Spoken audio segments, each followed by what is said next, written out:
Bonjour et bienvenue à l'émission Ma ville, ma passion, une émission où nous recevons des personnes audacieuses, des personnes de cœur, mais surtout des personnes passionnées. Et aujourd'hui, j'ai la chance de rencontrer Madame Andrée Brosseau, mairesse de Coteau-du-Lac. Madame Brosseau, bonjour. Bonjour, Madame Chantal. Bienvenue chez Félix Leclerc, dans les studios de C'est sur la télé. Merci pour l'accueil. J'ai déjà une première question que j'ai envie de vous demander. Qu'est-ce qui vous a motivé, premièrement, en tant que femme, mais aussi de vous impliquer en politique municipale? Qu'est-ce qui m'a emmenée à faire de la politique? Je crois que c'est l'implication. Comme je suis native de Coteau-du-Lac, j'ai eu une entreprise, j'ai rencontré les gens, puis je trouve que le monde municipal, c'est un monde qui est direct avec les citoyens. Fait que si on peut avoir un impact, c'est vraiment au niveau du citoyen, c'est vraiment en politique municipale. Faire bouger les choses. Faire bouger les choses, parce que la petite action que tu peux apporter, qu'on peut apporter, bien, ça a un impact direct avec le citoyen. Native de Coteau-du-Lac, donc Oui. une petite fille de la région qui est allée dans l'école, qui a vu grandir Oui. Coteau-du-Lac à travers le temps. Ça l'a changé? Ça l'a bien changé. Oui. Beaucoup. Oui. Pour le mieux, pour le pire? Non, pour le mieux. Je pense que Coteau-du-Lac, on a maintenu, tu sais, on a bien équilibré les choses dans notre développement. C'est sûr qu'à l'époque, on revient de loin, on part de loin, là, mais c'était la paroisse, le village. Il y a eu une fusion qui est devenue Ville Coteau-du-Lac par la suite. Mais je pense qu'on a toujours gardé notre créneau. C'est-à-dire que c'est beau, Coteau-du-Lac, là. Pour aider un peu nos téléspectateurs qui ne sont pas nécessairement de la région, est-ce qu'on pourrait situer géographiquement Coteau-du-Lac par rapport à Montréal, par rapport au grand axe routier? Bien, Coteau-du-Lac, dans le fond, on est bordé par la municipalité des Cernes, la municipalité de Saint-Clair et les Coteaux. Bien, dans le fond, on se rend là facilement par l'autoroute 20. C'est l'accès direct. On a deux sorties là, qui nous amènent directement à Coteau-du-Lac. On était à 5 minutes de la ville de Salaberry-de-Valleyfield. On était à 10 minutes, 15 minutes de la ville de Vaudreuil. Puis on garde notre petit cachet campagnard entre deux villes. On est devenu une ville, on parle de quelle population actuellement? Présentement, on est tout près de 7 600 personnes. OK, 7600. Oui. Donc, on est encore dans la petite ville. Oui. Est-ce qu'on est un peu la petite ville qui veut devenir un peu plus grande? Parce qu'il y a plusieurs possibilités là, de développement sur le territoire. Il y a plusieurs possibilités, mais pour le moment, un de nos enjeux, c'est les services municipaux. Les services municipaux pour les Oui. citoyens. Oui, OK. pour le futur, nos futurs développements. Parlons un petit peu des citoyens, du portrait. On parle de la moyenne d'âge, environ quel âge les citoyens? La moyenne d'âge est environ 45-55 ans. On n'a pas les premières familles. Souvent, c'est la deuxième ou la troisième famille qui viennent s'établir à Coteau-du-Lac. On sent pas que ça tend à changer un peu depuis les dernières années? Pas vraiment. OK. Parce qu'il y a quand même beaucoup d'infrastructures pour les jeunes, pour les adolescents, Oui. la piste de BMX, le canal de Soulanges. On sent qu'il y a un Oui. travail pour la jeunesse qui se met en place. Oui, mais voyez-vous, piste de BMX, le club de soccer, le parc régional du Canal, c'est des infrastructures, qui concernent toute la région. C'est des gens de la région qui viennent pratiquer les sports chez nous aussi. Est-ce que c'est une économie qu'on veut développer à Coteau-du-Lac, le secteur un peu plus très touristique dans la ville? Oui, bien voyez-vous, dans les années passées, on a formé le parc régional du Canal avec les 23 municipalités de la MRC. C'est un bel attrait. Vraiment, c'est quelque chose... Avec l'embouchure. Avec l'embouchure.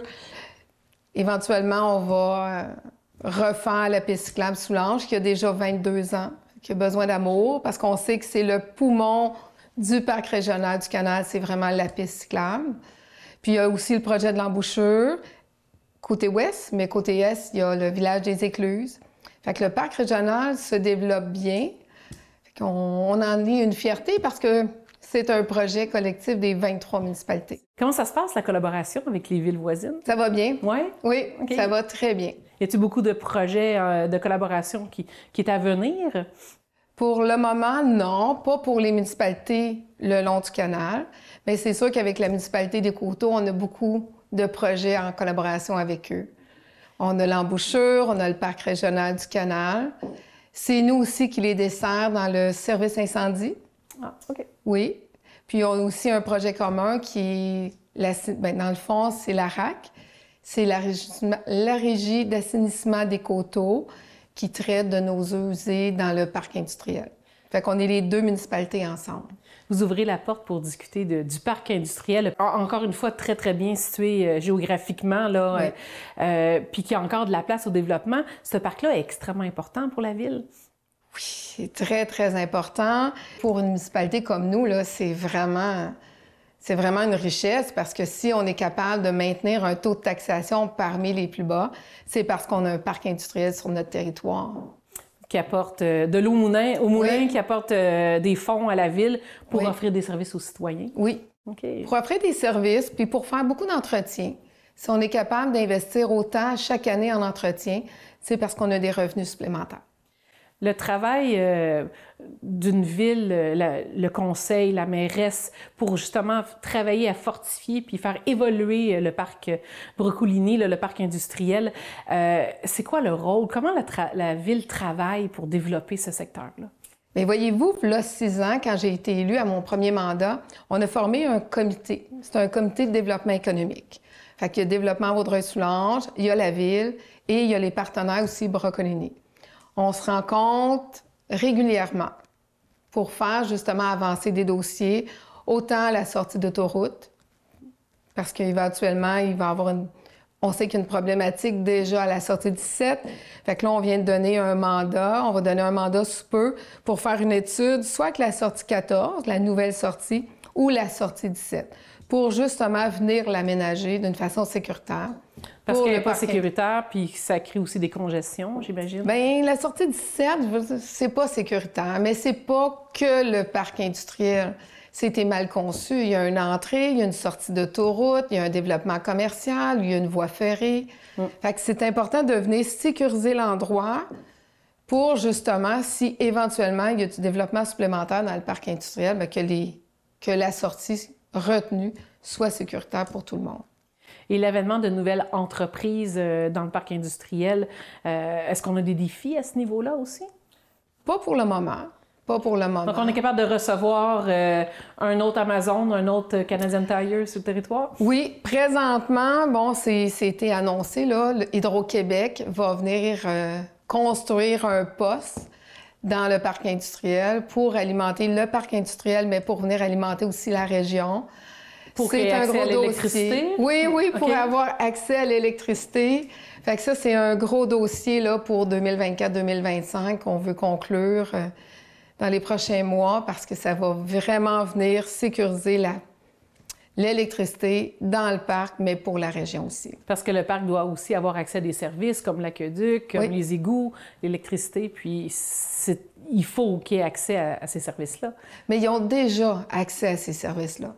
Mais c'est vraiment la consommation d'électricité là, qui est un enjeu pour la région. OK.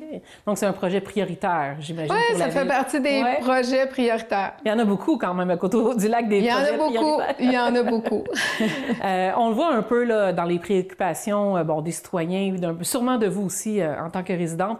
Bon, le développement versus le résidentiel, versus le côté champêtre, versus la pression que la région apporte à cause, j'imagine, de l'avènement de l'hôpital et de Vaudreuil-Dorion qui déborde.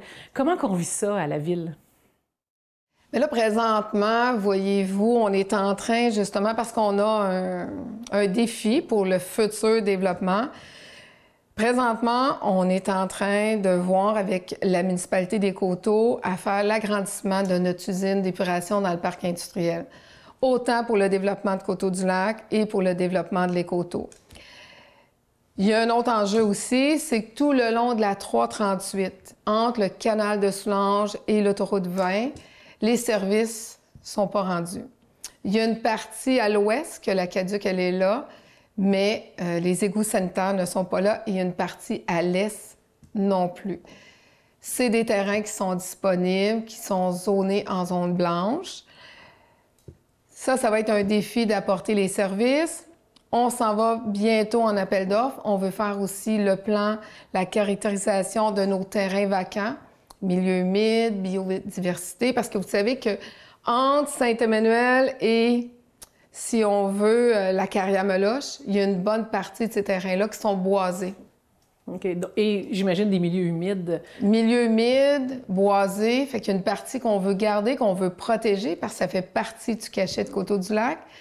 Mais d'un autre côté, il y a une possibilité de développement aussi à cet endroit-là. Donc, le fragile équilibre est de mise. Oui, fait qu'on va lancer des études en 2024-2025 pour s'assurer que ce soit un développement harmonieux pour que Coteau-du-Lac reste justement avec son cachet. Parce que pour moi, pour mon conseil, pour tout le monde, pour l'administration, c'est important de garder le cachet naturel de Coteau-du-Lac. Oui, puis on le sent, là, donner accès à la nature, à la forêt, aux citoyens, pas seulement la ville, mais c'est aussi très actif. On le sent, la communauté. Vous avez plusieurs événements. Il y a aussi le site historique du fort de Coteau-du-Lac, qui est un joyau en plein cœur de Coteau-du-Lac. Mais il y a le pavillon Wilson qui va fêter très prochainement combien d'années? 100 ans. 100 ans. 100 ans. La Ville va souligner les 100 ans du pavillon Wilson. Justement, c'est le 24 juin, en même temps que la fête nationale. Et le noyau villageois, parce que c'est pas tous les villages qui ont la chance d'avoir un noyau villageois avec des terrasses, des restaurants. Est-ce que c'est un projet qu'on veut fortifier dans les prochaines années? Ça fait-tu partie du... Ça serait bien. Ça serait bien de... Tu sais, on en parle souvent de la revitalisation du noyau villageois. Oui, on a des commerces, on a une rue principale, si on veut, avec des commerces, mais c'est bien fait parce que, justement, on a la chance d'avoir un noyau villageois. Il faut l'améliorer.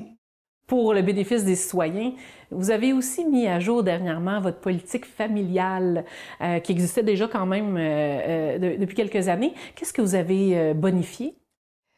On s'en va, mais dans le fond, on vient de mettre on est en train de mettre à jour notre politique familiale. On s'en va en consultation citoyenne au courant de l'été. Fait que dans nos événements, il va y avoir des gens qui vont être sur place, qui vont poser des questions à nos citoyens.